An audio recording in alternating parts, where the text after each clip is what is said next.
Good morning guys. आज की सुबह कुछ अलग है। बहुत ठंडी है लेकिन ये फ्रेश हवा एकदम रिफ्रेशिंग लग रही है। और देखो मेरी बेटी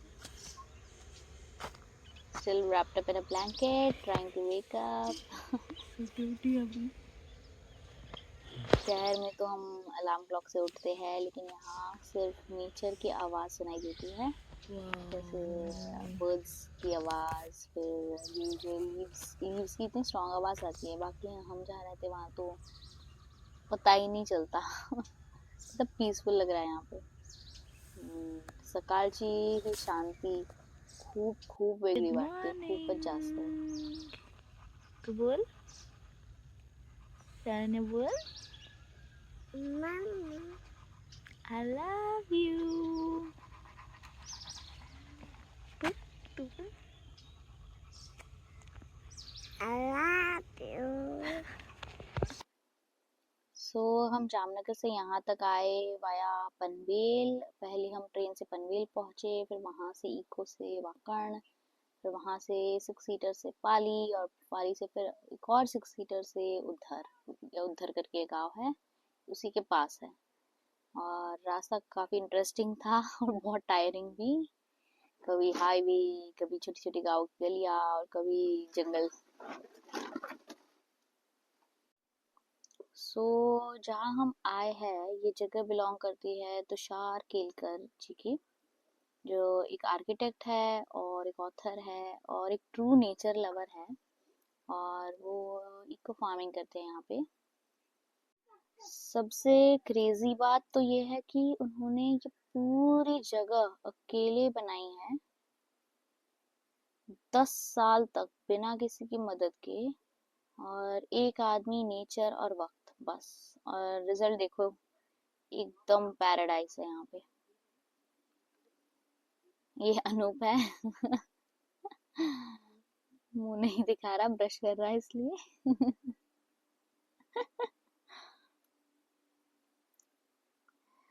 Imagine living alone for a decade, planting every tree, building every hut brick after brick, understanding every sound of the forest, and that level of patience, the problems that come in front of him. Insane, right? 10 वर्ष एकटं राहून हे सगळं उभं करणं म्हणजे निसर्गाशी खरी मैत्री. और हेलो, गुड मॉर्निंग। तू पण दाखव, तुझं नाव काय सांग? सारण्या सांग. सारण्या बोल, माझं नाव, माझं नाव सारण्या आहे. सबसे इंटरेस्टिंग बात ये देखो, ये सब है इको फार्म, सामने जो भी दिख रहा है। और ये दोनों साइड, लेफ्ट और राइट दोनों साइड, ये सब तरबूज के फील्ड्स है, वाटरमेलन। और ये प्योर ऑर्गेनिक है, इसमें कोई भी केमिकल नहीं है। और यहाँ पे, और इसके अलावा अभी तो जैसे वाटरमेलन की हार्वेस्टिंग चल रही है, ये देखो यहाँ पे मैंगो है, फिर और पीछे गुआवा है, फिर यहाँ पे वाटरमेलन के साथ कॉम्बिनेशन फार्मिंग की हुई है। तो कॉम्बिनेशन में उसके साथ ना गवार और लेडीज फिंगर ओकरा भी है।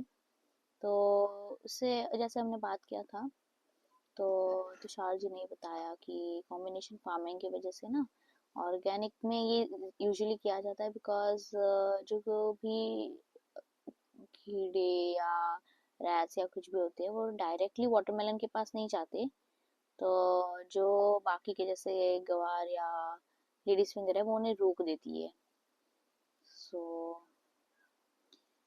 और यहाँ पे शहतूत भी है जिसे हम तूतू बोलते हैं, और उनके साथ मेरी बचपन की बहुत मेमोरीज जुड़ी हुई है। हम तोड़ तोड़ के खाते थे, हमारे घर के बाहर होता था। तो और एक इंटरेस्टिंग बात, अमरूद के जो पत्ते होते हैं ना, वो एक नेचुरल टूथपेस्ट की तरह काम करते हैं। और पुराने ज़माने में लोग जब ब्रश नहीं करते थे तब ये सब सुविधाएं नहीं होती थी। यहाँ पे जैसे अभी गांव में भी सब जगह होता ही है, बट पहले जब नहीं होते थे तो ये बस ये पत्ते चबा लेते थे वो। और nature has solutions for everything. Marathi में कहा जाता है कि प्रत्येक झाडाचा काही ना काही उपयोग आहेच. This is the first hut which we find after coming in, and here there are 2 dogs. Can you see one? He's very sleepy right now. He was guarding the field whole night, so he looks after all the wild animals that come inside. And here is Dada. And this is one of the most special things about this place. These walls are not just walls. They are living canvas painted by nearly 300 travelers from different countries, approximately 15 countries till now. And this is the dog. There are 2 dogs. और रात को ये कुत्ते farm को ऐसे protect करते हैं जैसे कि पता नहीं, मतलब इनको पाल पोस के बड़ा किया हो यहाँ पे। और मतलब अकेला इंसान होता है यहाँ पे, कोई भी जानवर आ सकता है,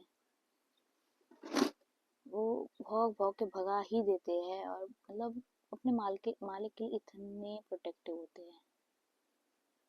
एंड इन वॉल्स के बारे में मैं आपको बता रही थी। तो एक सोचो, दुनिया के अलग अलग कोनों से लोग यहाँ आए हुए हैं अपना छोटा सा हिस्सा छोड़ने के लिए। ये कहानी है जो पिछले कई सालों से लिखी जा रही है यहाँ पे पेंट की मदद से। अभी बज रहे हैं 7:52 और यहाँ सनराइज हुआ था समवेयर अराउंड 6:30 और अभी 7:52 का लकी है।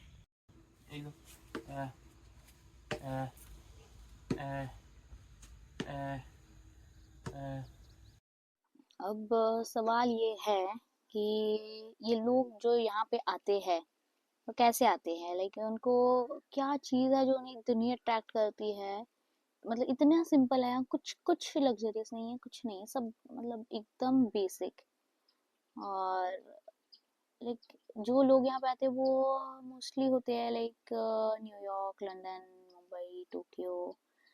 और मतलब नॉर्मल लाइफ में ना वो हाई राइज बिल्डिंग्स, फिर वर्क इन कॉर्पोरेट जॉब्स, और मतलब हर साइड से जिनके आसपास ट्रैफिक, पोल्यूशन, स्ट्रेस, ये सब। काय बनवतेस तू? चटणी बनवतीये? अच्छा, कुठच्या कलरची चटणी बनवते बेटा? हा? लीफची? ओ, आणि कुठचा कलर असेल त्याचा? अरे बापरे, ग्रीन मस्त लीफी चटणी. आहा, यमी यमी. कोण कोण खाणार? हा? आणि मम्मा नाही खाणार? और एक टाइम पता है ऐसे आ जाता है ऐसी लाइफ में कि जब हम सोचते हैं कि ये जिंदगी है क्या, मतलब यही है क्या, बस इतना ही है हमारे लाइफ में। और फिर वो ना ढूंढने लगते हैं कुछ मतलब रियल, जो मतलब मेमोरी बने, जो आगे तक जाए, ऐसा। और ये जगह ना एक जवाब देती है। यहाँ कोई अननेसेसरी नॉइज नहीं है, कोई रश नहीं है, सिर्फ नेचर है अपनी स्पीड से चलने वाला, एक एकदम ऑर्गेनिक लाइफस्टाइल। और इस जगह का नाम भी देखो, इसका नाम ना, ये जो तुषार केलकर जी ने रखा है, आत्म तृप्ति। आत्मा मतलब अपना सोल, और तृप्ति मतलब सेटिस्फैक्शन। और सच्ची में यहाँ पे आके ना वो फीलिंग आती है। और many people, like many travelers come here thinking कि हाँ 1 दिन रहेंगे, 2 दिन रहेंगे, but many of them end up staying for months। और उतना ही नहीं, बट कुछ कुछ तो मतलब हर साल आते हैं, मतलब कि लाइफ में से, मतलब पूरे साल में से कुछ टाइम यहाँ थोड़ा पीसफुली बिताए, रियलिटी रहे थोड़ा, हेल्थ के लिए या फिर माइंड के लिए। मतलब हम डॉक्टर के पास भी जब जाते हैं तो डॉक्टर क्या बोलते हैं, बस स्ट्रेस कम लो, स्ट्रेस कम लो, कहीं घूमने चले जाओ, कुछ एक्सपीरियंस करो नेचुरल। और once you experience this, once you plant your own food, you wake up with the sunrise and create something with your hands, यहाँ पे ना हर एक चीज की एक कहानी है। और कोई यहाँ अपनी जर्नी कैप्चर करता है, कोई अपने कल्चर को रिप्रेजेंट करता है, कुछ लोग यहाँ पे आके अपने अंदर के फीलिंग्स एक्सप्रेस करते हैं जो शायद शहर की लाइफ में ना दब सी जाती है या फिर दबा दी जाती है। और ये सब ना आर्ट नहीं है, it is a reflection of people finding themselves, a piece of their soul left behind here. और मराठी में एक और चीज है, वो कहते की कला ही फक्त रंगामध्ये नाही, ती आठवणीमध्ये पण असते। मतलब कि आर्ट ना सिर्फ कलर्स में नहीं होती, बट जो मेमोरीज होते हैं ना, उसमें भी होता है। और ये जगह तो मतलब दिन ब दिन बढ़ती जा रही है, जैसे लोग लोग यहाँ पे आते रहते हैं हर कुछ महीनों में, दिनों में, सालों में। और यहाँ पे ना मैं मतलब फॉर्चुनेट हूँ कि I will add my own piece here. And अगर मैं नहीं तो at least my daughter will, because this place isn't just about living, it's about leaving something behind. हाँ, not for us but for others to feel inspired. और अगले vlog में मैं और भी स्टोरीज शेयर करूंगी यहाँ की। यहाँ पे उनकी जो किताब है उन्होंने जो छपी है वो मैं रीड कर रही हूँ फिलहाल। सो guys, this is just the beginning, and the next 2 months are going to be a completely new experience for me. And in my upcoming vlogs I'll share everything, like what daily life looks like here, and the like hands-on work I do here, the skills I learn and the challenges I face. And मैं ना यहाँ मतलब सिर्फ रह नहीं रही हूँ, मैं यहाँ पे सीख रही हूँ कि कैसे ये नेचर के साथ जिया जाए, कैसे बिना पॉल्यूशन और मशीन्स के एक सेल्फ सफिशिएंट लाइफ बनाई जा सकती है।